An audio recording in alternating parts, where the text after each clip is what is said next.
नमः शिवाय आप सभी को। आज हम बात करने वाले हैं जप, ध्यान और तराटक के विषय में। जैसे कुछ लोग बोलते हैं कि ध्यान सर्वश्रेष्ठ है, तो वहीं कुछ लोग बोलते हैं तराटक सर्वश्रेष्ठ है, तो कुछ बोलते हैं कि जप अच्छा होता है। जबकि जैसे इन तीनों की प्रक्रियाएं अलग अलग हैं, उसी प्रकार से इनके प्रभाव भी अलग अलग हैं। अब जैसे कि त्राटक करो, इससे दिव्य दृष्टि जल्दी खुल जाती है, ध्यान करो उससे दिव्य दृष्टि जल्दी खुल जाती है। कुछ लोग बोलते हैं जप करो, जप की ऊर्जा से जल्दी दिव्य दृष्टि खुल जाती है। वहीं कुंडलियों का भी जिक्र होता है। तो सबसे पहले हम बात करेंगे कि जो मंत्र है, मंत्र किस प्रकार से कार्य करता है हमारी कुंडली को एक्टिवेट करने में और दिव्य दृष्टि के चक्रों को खोलने में। सबसे पहले कोई भी हम साधना करते हैं, या तो हमारे पास गुरु मंत्र का होना, और गुरु भी वही है जो गुरु आपको 3 प्रकार से प्रोटेक्ट करके चले, 3 तरह की साधना दे के चले। जैसे 3 तरह के मंत्र होते हैं गुरु मंत्र के साथ साथ जो करने ज़रूरी होते हैं। जैसे आपको सबसे पहले चाहिए, जैसे हमने पिछली वीडियो में भी बताया अपनी, एक तो आपको सबसे पहले आसन मंत्र चाहिए, और फिर दूसरा माला मंत्र चाहिए, फिर तीसरा आपका शरीर की प्रोटेक्शन मंत्र चाहिए जो आसपास की, क्योंकि जब हम जाप करते हैं ना तो आसपास से निगेटिविटी और पॉजिटिविटी दोनों दौड़ती है आपकी तरफ को, इस तरह भी होता है। तो इसीलिए मंत्र, कोई भी साधना करने से पहले आपके पास ये तीनों चीज़ें होना बहुत ज़रूरी हैं। उसी के साथ साथ गुरु मंत्र, अगर गुरु मंत्र भी आपके पास नहीं है या कोई गुरु धारण नहीं किए हैं, तो आप जो भी मंत्र कर रहे हैं उस मंत्र से पहले आपके पास इन तीनों मंत्र का होना बहुत ज़रूरी है। यानी कि ये तीनों चीज़ें होना बहुत ज़रूरी है, तो आप किसी भी प्रकार की साधना कर सकते हो। जैसे हम जप करते हैं, और चाहे वो माता का हो, जैसे कुछ लोग माता काली की साधना करते हैं, कुछ लोग चौगानंद की करते हैं, तो कुछ लोग हनुमान जी की, तो कुछ लोग अलग अलग देवी देवताओं की साधना करते हैं, उन्हीं के वो मंत्र करते हैं। जैसे जिस मंत्र में अग्नि तत्व यानी कि बीज मंत्र ज़्यादा होते हैं, उन मंत्रों में अग्नि तत्व की महानता ज़्यादा होती है। तो ये किस प्रकार से ऊर्जा बनती है और किस प्रकार से ऊर्जा समाती है, ये जानते हैं।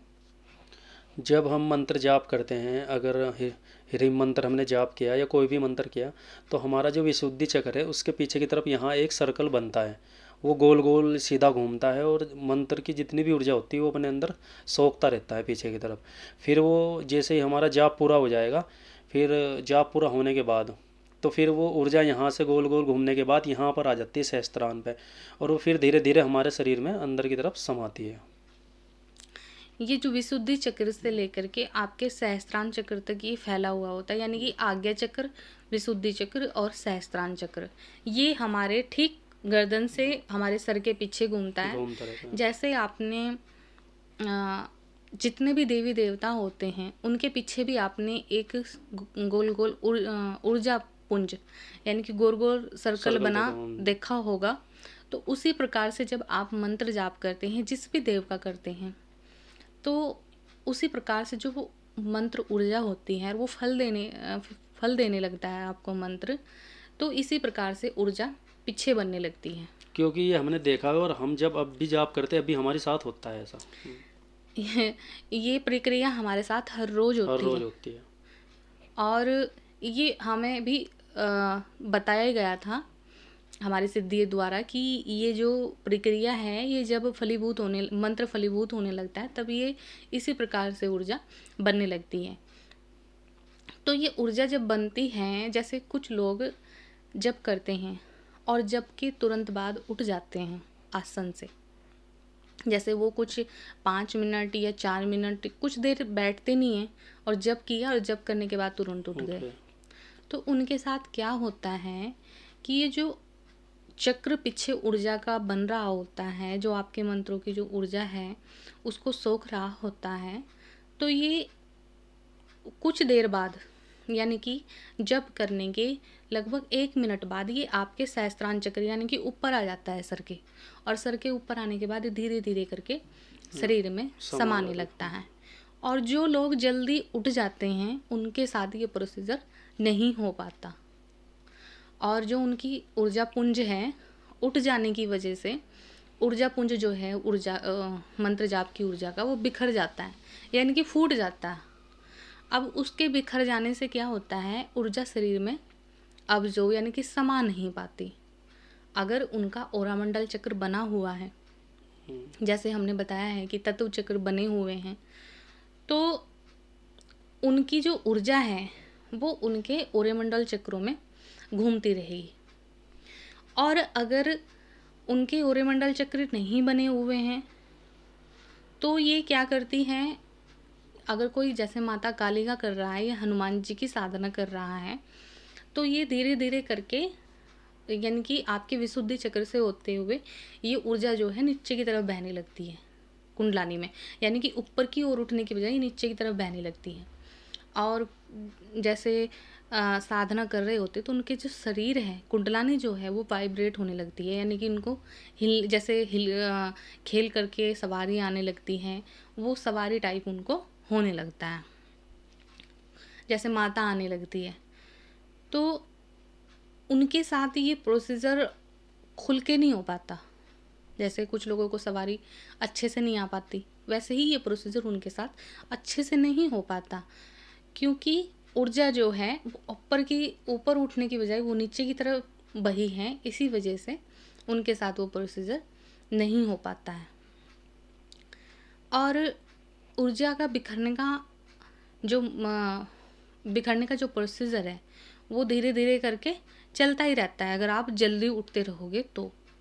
कुछ साधकों के साथ ऐसा भी होता है जिनके गुरु नहीं है, वे बिना गुरु के साधना कर रहे हैं, तो उनकी ऊर्जा बंद ना, तो उनके पीछे सर्कल बनेगा ना उनके सहस्त्रार चक्र में ऊर्जा समाएगी, तो उनकी जो ऊर्जा है वो आसपास में ही बिखरती रहती है। ऐसा भी हमने देखा है। अगर उनको मिलेगा तो ओनली 20% या 30% ही उनको मिल पाता है, और इसीलिए उन लोगों को 2 साल 3 साल 4 साल 5 साल जिस सिद्धि को वो मात्र 1 मंथ में 2 मंथ में या 3 मंथ में प्राप्त कर सकते हैं, या हद की हद 1 साल में अर्जित कर सकते हैं, उसकी इस कारण यानी कि उनको 30% मिल पाता है जब का, तो इसी कारण उनको 5-5 साल या 10-10 साल उस क्षेत्र में हो जाता है। और उनकी सिद्धि उनके सामने प्रत्यक्ष नहीं हो पाती, ना बात हो पाती कुछ, ना उनके साथ में उनके वचन हो पाते, क्योंकि उनको पता ही नहीं कि हो क्या रहा है हमारे साथ में, प्रोसेस का पता नहीं चल पाता उनको। और जैसे अब हम बात करते हैं ध्यान के विषय में। कभी भी जब आप ध्यान लगाते हैं, ध्यान के लिए बैठते हैं, तो ऐसे आप ध्यान लगाओ तो मन में विचार बहुत आएंगे, और उन विचारों को आप पीछे डालते रहो। किसी चीज़ पे ध्यान लगाओ कि आपको इस प्रकार से ध्यान लगाना है, आपके गुरु बता रहे हैं कि आपको इस प्रकार से ध्यान लगाना चाहिए, इस प्रकार से ध्यान लगाने से ये होगा। तो ध्यान लगाने से क्या होता है कि जो हमारी धमनियाँ हैं, जैसे कुछ लोग आज्ञा चक्र पे ध्यान लगा रहे हैं, तो आज्ञा चक्र पे ध्यान लगाने से होगा क्या, आपकी जितनी भी ऊर्जा की जो धमनियाँ हैं वो सब आपकी आज्ञा चक्र पे आकर के इकट्ठी हो जाएगी, और उसकी वजह से मेडिटेशन की प्रॉब्लम हो सकती है, सर पे भारीपन रह सकता है, और आपकी याददाश्त जो है वो कमज़ोर हो सकती है, और धमनियों में खिंचाव रहने लगेगा, आंखों में भारीपन रहने लगेगा, सिर पे भारीपन रहने लगेगा, हैंग सा रहने लगेगा, माइंड डिस्टर्ब रहने लगोगे आप। और सबसे ज़्यादा क्या होगा कि आपको जो है ना यहाँ आज्ञा चक्र की तरफ बहुत ज़्यादा भारीपन लगने लगेगा, एक दबाव महसूस होगा। और इस प्रकार जैसे आप इस प्रक्रिया को करते रहो तो आँखों का जो झुकाव है वो धीरे धीरे करके बढ़ जाएगा और बीमारी का रूप धारण कर लेगा। ये होता है ध्यान। अगर कोई सही रूप से कर पा रहा है, कोई इस चीज़ के विषय में अच्छे से ही जानता है, तो वो इसके ज़रिए उन्नति प्राप्त कर सकता है। ये है ध्यान की प्रक्रिया। बाकी हर किसी के ये नहीं है कि हर कोई इसमें मान्यता हासिल कर लेगा, हर कोई ध्यान कर लेगा। और वहीं अगर हम बात करें जप की प्रक्रिया हर व्यक्ति कर सकता है, हर व्यक्ति कर सकता है। उसको सिर्फ मंत्र याद होना चाहिए, माला किस प्रकार से करते हैं वो याद होना चाहिए, और जप जो है वो किसी तरह से शरीर को किसी भी प्रकार की ऐसी हानि नहीं देता है। कुछ लोग तराटक भी करते हैं, तो हमारा कहना यही है कि मोमबत्ती पे और बल्ब पे तराटक ना करें। उससे क्या होता है कि निगेटिविटी ऊर्जा आपके अंदर समा जाएगी। जैसे जो मोम है, मोम- मोम जो है वो शुद्ध नहीं है, बल्ब है ये भी ठीक नहीं होता है। बोलते हैं कि इन चीज़ों पे वायु नेगेटिविटी या कोई भी प्रेत नेगेटिविटी या कोई और भी अदरवाइज नेगेटिविटी बैठ सकती हैं। तो इन पे ध्यान करने से क्या होगा कि वो आपके आज्ञा चक्र में, आँखों के जरिए आपके आज्ञा चक्र में आराम से प्रवेश कर जाएगी, और आपको मालूम भी नहीं पड़ेगा कि ऐसा क्या हो गया है। फिर दूसरी बात ये है कि त्राटक जो एक अपने आप में ही एक बहुत ही महत्वपूर्ण विद्या है, लेकिन इसका भी प्रोसीजर वही है ना कि बता तो सब रहे हैं कि आप ऐसे कीजिए, आप ऐसे कीजिए, वहीं कुछ लोगों के साथ ये अशुभ घटना डाल रहा है कि उनको सही तरह से वो नहीं कर पा रहे हैं, क्योंकि ये जो ज्ञान है ये सामने बैठा के देने वाला ज्ञान है, उसमें बताना होता है। अब ऐसे समझाए, क्योंकि ऐसा होता है, देखो हमने मंत्र डाले हैं, हमें पता है कि लोग अच्छे तरीके से ना लेके गलत तरीके से बहुत जल्दी ले लेते हैं बातों को। तो मंत्र जाप जो है वो हर कोई कर सकता है, ये एक सरल और आसान विधि होती है। मंत्र जाप जो है ना, तराटक और ध्यान मेडिटेशन जो करते हैं उनसे अच्छा है। अगर आपको जल्दी कुछ भी प्राप्त करना है, सबसे जो सर्वश्रेष्ठ है वो है जाप की महिमा। इसीलिए पहले से ही राम राम कीजिए, राम नाम का जाप कीजिए, नमः शिवाय का जाप कीजिए, या फिर इस मंत्र का जाप कर लीजिए, आप उस मंत्र का जाप कर लीजिए। ये प्रक्रिया पहले से ही चली आ रही है। ऋषि महात्मा द्वारा भी ये जप तप की महानता सबसे ज़्यादा बताई है। और ऐसा नहीं है, आप जप के जरिए त्राटक और ध्यान, जप के अंदर दोनों चीज़ आपको मिल जाएगी। जब धीरे धीरे करके आप जप करते हैं और जब की जो ऊर्जा है वो शरीर में सही प्रकार से जो होने लगती है, कुंडलानी आपकी उठने लगती है, तो आप ध्यान को रोक ही नहीं पाओगे। आपका ध्यान इतने अच्छे से लगेगा कि आप अगर इस प्रकार से वैसे ध्यान लगाना चाहोगे, इस प्रकार से, तब आपका ध्यान नहीं लगेगा जैसे मंत्र जाप से लगेगा। और रही बात त्राटक की, जब आपकी कुंडलानी सक्रिय हो जाएगी, जागृत हो जाएगी, तो ये जो त्राटक है इसके ज्ञान को, यानी कि अगर आपको कोई कुछ समझाएगा तो आप उस चीज़ को बहुत जल्दी समझ पाओगे, कैच कर लोगे इसकी हर एक बात को। लेकिन अगर आपको किसी प्रकार का कोई ज्ञान नहीं है तो आप इन चीज़ों को नहीं समझ पाओगे। वो बता कुछ रहे होते हैं, समझ रहे कुछ और होते हैं, इसीलिए कन्फ्यूजन होता रहता है। क्योंकि इस प्रकार के बहुत केस देखे हैं, इस प्रकार की बहुत सारे केस मैंने चेकिंग किए हैं, इस प्रकार के केसों की, जो कि त्राटक और ध्यान, खासकर त्राटक की वजह से लोगों के साथ में बहुत समस्याएं हो गई इनको लेकर। क्यों? क्योंकि कभी मोमबत्ती पे कोई त्राटक कर रहा है, कोई बल्ब पे त्राटक कर रहा है, कोई कील के ऊपर, कोई मक्खी के ऊपर, पता नहीं कहाँ पता नहीं कैसे कैसे तरीके अपनाए हुए हैं त्राटक के।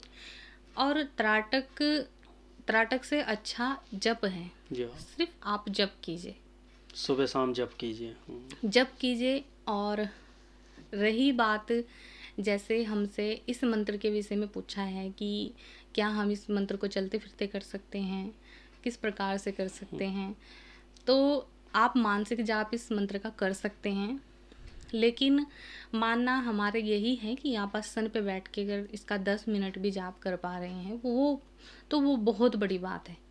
यानी कि आप 10 या 20 मिनट आप इसके आसन पे बैठ करके ही दें, क्योंकि जैसे अभी हमने बताया, ऊर्जा, जो मंत्र की जो ऊर्जा होती है वो हमारी हमारी विशुद्धि चक्र और आज्ञा चक्र के बीच बीच इकट्ठी होती हैं।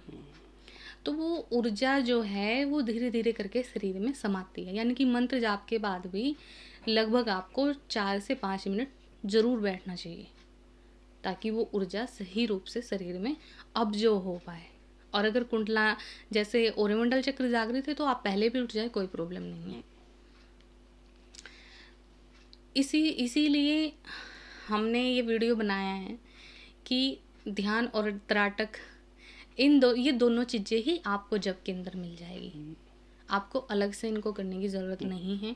और अगर किसी के समझ में नहीं आ पा रहा है ये चीज़, तो आप जप कीजिए। जाप की महिमा अच्छी है। जप कीजिए। जप की जो ऊर्जा है वो आपको सब कुछ देने में सक्षम है। लेकिन यही कहेंगे, जो भी आप जप करते हैं वो किसी देव का कीजिए, ना कि किसी नेगेटिविटी का। जैसे कुछ लोग चौगानन का कर रहे हैं, तो चौगानन की जब सवारी आती है तो उसके साथ में प्रेत भी आता है। फिर उस प्रेत को हटवाना पड़ता है। जी ये प्रेत है, ये शरीर को मलिन कर रहा है, हमें बदबू आ रही है, हमें ऐसा हो रहा है और वैसा हो रहा है। क्योंकि जिनके ऊपर सवारी वगैरह आ रही है उनको यही नहीं पता कि हमारे पास देव की सवारी है क्या है। अगर नेगेटिविटी है तो उनका शरीर हद से ज़्यादा मोटा हो जाएगा या सूख जाएगा। इस तरह की भी समस्याएं हो रही है। तो हम इसीलिए कहेंगे, बेशक आप जैसे कुछ लोग राधे राधे कृष्ण कृष्ण का नाम जप रहे हैं, राम राम जप रहे हैं, नमः शिवाय कर रहे हैं, या माता दुर्गा का मंत्र कर रहे हैं, तो उससे इस त्राटक और ध्यान, अगर आपको इनका ज्ञान नहीं है तो उससे अच्छा आप राम राम कर लो, राधे राधे जप लो, वो सबसे अच्छा है। अगर आप इन चीज़ों का आपको ज्ञान नहीं है तो। बाकी हम एक बात कहना चाहेंगे, ये हमने पहली वीडियो में भी बोला था कि कॉल जो है वो सुबह के 5 बजे से शाम के 5 बजे के बीच बीच ही करें। और उसके बाद आप व्हाट्सएप पे वॉइस मैसेज या मैसेज कर सकते हैं, कॉल ना करें। अगर आपकी कोई ज़रूरी बात है तो आप वॉइस भेज दीजिए, हम सुन करके आपको रिप्लाई ज़रूर कर देंगे। सुबह 5 से शाम के 5 बजे तक। हाँ। सुबह 10 से सुबह के 10 से शाम के 5 बजे के बीच बीच ही आप कॉल करें। क्योंकि कोई रात को भी कॉल कर रहे हैं 10 बजे, 11 बजे, 9 बजे, तो इस तरह ना कॉल करें। अभी भी कुछ देर पहले ही कॉल पे कॉल, तो थोड़ा सा आप उस चीज़ को समझिए। और बाकी हम सब बातें जो भी हैं वीडियो के अंदर ध्यान से सुन ले, वीडियो के अंदर बताया हुआ है जो भी बात है। तो बाकी आपको और कुछ भी पूछना हो या किसी का कोई क्वेश्चन हो तो वो हमें व्हाट्सएप पे मैसेज कर सकता है। तो आज के लिए इतना ही। नमः शिवाय। शिव गुरु की सदा ही जय हो, सदा ही जय हो, सदा ही जय हो।